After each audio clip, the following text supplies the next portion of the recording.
So the battle over your ballot has now moved into the territory where there are permission slips, the possibility of locked doors, and people who are now MIA. Republicans have authorized law enforcement to find and bring back those Democrats who left, even if that means arresting him.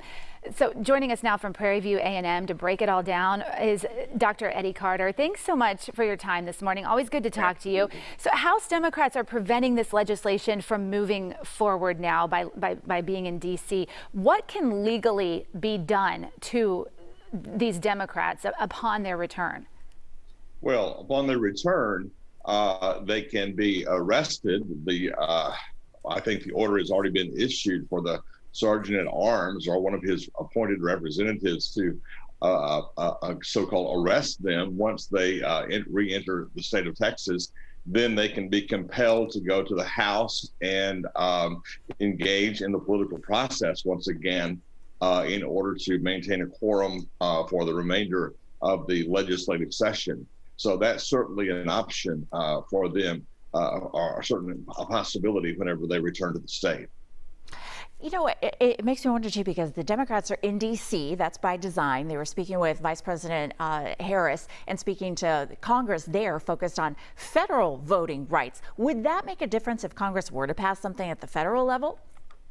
Oh, absolutely. In fact, that's one of their the Texas Democrats' agenda to attempt to influence the federal authorities, Congress in particular, to pass law regarding voting rights, because the Federal Voting Rights Act of 1965 has essentially been gutted by a number of Supreme Court decisions.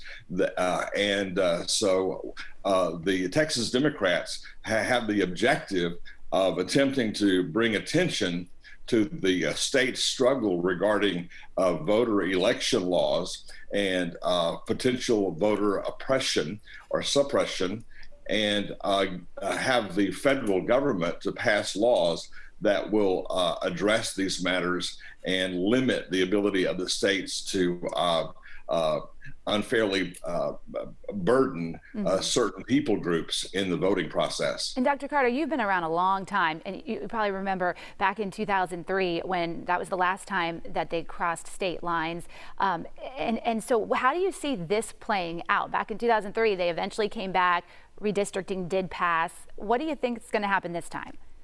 Well, the struggle, in all honesty, for the Democrats is this is a losing battle because they are simply outnumbered in both the Senate and in the House in Texas. They're outnumbered by the Republicans. So it looks as though this ultimately will be a losing battle for them in the sense of avoiding the implementation of this voter election law. However, on the other hand, their mission is accomplished in that they are effectively bringing what I would say attention to the struggles that many other states are having with regard to Republican efforts to impact and to burden the right to vote. So that is part of their mission, and it looks as though they understand that, and that's the method to their so-called madness at this point. A lot of sermon drawing. Dr. Carder with Prairie View A&M University, thank you for the time and for putting on a suit jacket this early, first thing in the morning. Absolutely.